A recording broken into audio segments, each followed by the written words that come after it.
Hi guys, Ray here, City Fan TV. Hope you're all doing very, very well indeed. Look at that lovely, crisp morning here in Northern Ireland. It's not mountains behind me there, the clouds. Yep, it's a bit chilly. Got to keep your hands in your pockets and everything else because it is blooming freezing today. I think was it last Thursday? I checked the weather forecast early last week. It was supposed to be 9 or 10 degrees. I was doing this job and not too far away in the evening, and I thought 9 or 10 degrees, that'd be really nice, and it turns out to be about 2 or 3 degrees, and it just, you know, weather has been changing. I was in Southwest Ireland on Friday.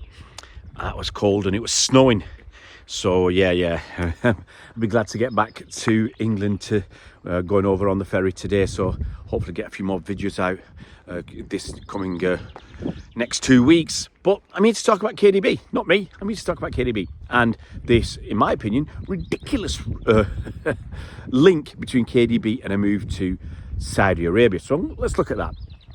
And it's rumoured that City slapped £100 million price tag on his head. So yeah, well, let's look at the possibilities of him going and the possibilities of taking the £100 million, because he is 32 years old. Look, KdB he's come back from injury, and he's put in some storming performances. The Newcastle one where he turned the game, and he hasn't started the last couple of games because of a worry about was it a reoccurrence of his old injury or a little niggle. But he was back on yesterday, come on for a few minutes, got a yellow card for his troubles. But he's 32. And I think, well, it was actually good that he got rested, actually, because you don't want to burn him out before the business end of the season, because there's a lot of tough games to come. We do need him. You'd like to have thought that Brentford and Bournemouth were games that you could rest him and win comfortably. We got through them. That's all that matters right now. But I think KdB would like to stay fit. We would like him to stay fit so he could start another Champions League final and maybe this time influence it even more and finish it, because that would be nice for him on a personal level. But for me, he's so important to our side, so important. You know, I think the lift in spirits when he came back and the performances he put in lifted the spirits of the fans and the other players. Because, hey, we got KdB. And it wasn't that, hey, we got KdB, he'll do all the work for us. No, it was, we've got KdB, we will respond to him being back. We will lift our game. And I just think it gives everybody a huge fillip to have him back. Now, the link with Saudi Arabia, look, Saudi Arabia are going to be linked with loads of players this summer, as they always are. They've got the money to throw around, and there will be some players who you wouldn't expect them to leave because they're probably a bit younger than they should be to think about cashing in and getting a big payday at the end of their careers. But money's money, guys. You know, people play football for different reasons. You know, we all start off playing football because we love it, we enjoy it, we love it, and all that. But at some point, it does become a profession. It becomes a career, and people are looking out for themselves and their family and their families. You know, if you can go out to Saudi Arabia and they're prepared to pay you, you know, silly money, half £500,000 a week, you'd be daft not to take it, especially if you're earning, you know, even if you're earning 200 grand over here a week, you'd think you're doing well, but they offer you £500,000 and there's no tax. You know, the numbers suddenly become huge. You can earn 25 million quid a year before endorsements instead of 10 million quid a year here and paying tax. So just think about it. Your 10 million quid that you earn in the UK, let's say you're taking home 5.5, 6 million. It's still a lot of money, don't get me wrong, but compared to 25 million take home and no expenses over there, you know, they'll give you a huge villa, servants, let's say, you know, luxury cars, drivers, they'll pay for everything, so you're not even spending your own money. Whereas over here, you know, you've got 6 million quid in the bank from a year's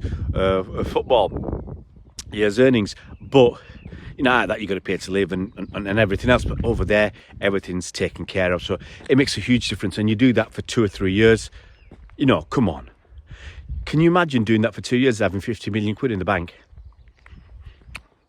you know, you will be set up for life, and your kids and their kids should be set up for life with that sort of money. It is properly life-changing. It's life-changing for a guy who's earning, you know, 4 or 5 million quid after tax a year. You know, what current footballers earning around in the Premier League is life-changing for the likes of you and me. But it is truly life-changing. So I can see the draw behind it for players to go. But I just don't see KdB wanting to go, because I think he's earning enough money. He is. You know, what's he on? 350 grand a week. So, you know, he's putting in 10 million quid in his back pocket, best part of every year. You know, he's got and that's his wages. He's got his signing on bonuses, other bonuses. He's got all his marketing and stuff, and sponsorships and stuff that he can do. So I think he can probably put in 10 million quid into his back pocket every year. Does he need more? Well, if Saudi Arabia come along and say, we'll give you 25, 30 million, yeah, who knows? But on the other hand, City could look at that, and if it's true, I don't think it is, but if they put £100 million price tag on a 32-year-old, how long has KdB got left at the top level? 2 years?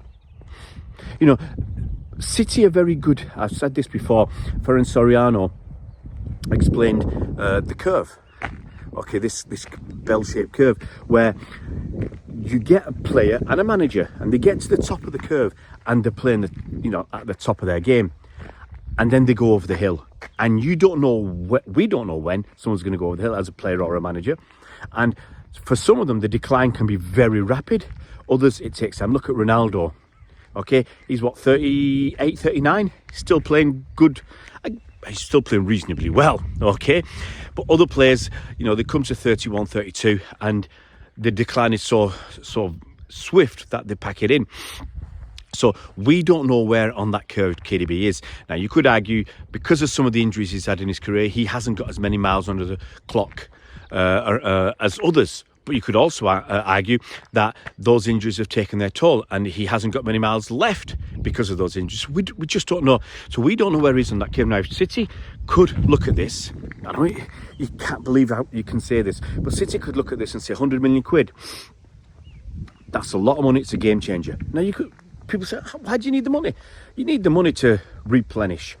£100 million doesn't mean you can go out and buy a £100 million player, but you could. There are not many players in world football that you couldn't get if you had £100 million burning a hole in your back pocket. And because KdB's been here so long, FFP and all that gubbins out the window, because you're making almost £100 million profit on the player. But it's what it allows you to do. So it allows you to go out and buy players. You know, let's say you went out and bought a £100 million player, okay, to replace KdB. Don't know who that is, but let's just say you do it. It could have been James Maddison, Declan Rice. Oh, I'm just throwing names out there. Whoever it is, okay?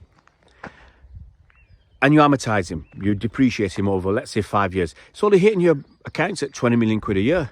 Let's say you pay him 20 million quid a year in wages, okay? That's a bit over the top, but it's hitting you for 40 million. Well, you sold KdB for 100 million. Now, it only helps you one season. You'd have to do it again next season. But the way we're selling kids these days, we're making 50 million quid easily every summer on the sale of our academy products. So that will help out there as well. So, you know, we can use that money to reinvigorate, revitalise our squad. You know, there are positions I think we need players. We need wingers. You know, Bernardo might leave. Who knows what's happening with Bernardo? I think we could do with one new winger. I think we need 2 fullbacks. I really do. 2 attacking fullbacks who are also quality defenders. Now, Walker's 33. He ain't going to be around for too much longer, and for me, he's not good enough. You know, there's no point being good enough 70% of the time. He has to be 90% of the time. And I just think he switches off too often, and he's been caught out too many times this season. And we could do with that, and then obviously we need a replacement for or support for Rodri. And you could argue that should be John Stones or somebody else. But when Rodri's not around, we do miss him and we do lose games. So I think it's really important to get a few new positions sorted out. At least 1 fullback. I would like 2 attacking fullbacks who can defend. Another DM to cover for Rodri. and another creative player and another winger. That's 5 players. Now you might say I'm being greedy. You know, look, we're second in the table, 1 point off the top. You know, do we really need it? Yeah, if you want to be at the top and stay at the top, you've got to keep replenishing. So I can see why we could sell KdB. £100 million for a 32-year-old, 33 or whatever he is going to be in the summer. It's a lot of money. It's a lot of money, and we can do a lot of good with that. But you'd like to think even for sentimental reasons, but City don't want to be sentimental. City can't, as a business, you can't afford to be too sentimental. So it could be, but I don't think it will be. I don't think KdB will go. I'm not sure he'd want to go. You know, you kind of, yes, it's a different lifestyle. Yes, it's a very pampered lifestyle, but I think it's too much of a change. And so you've seen some players have headed back to Europe because they couldn't handle it. Jordan Henderson, for example, being one. Wait and see, guys. It's not far from the summer. You know, we're only here, 4 months away, so we're going to see what happens. Not too far away. Guys, if you're new to the channel, it would be fantastic if you could subscribe. If you can hit that bell icon, you'll be notified as soon as new videos come out. And we'll see you around, Blues.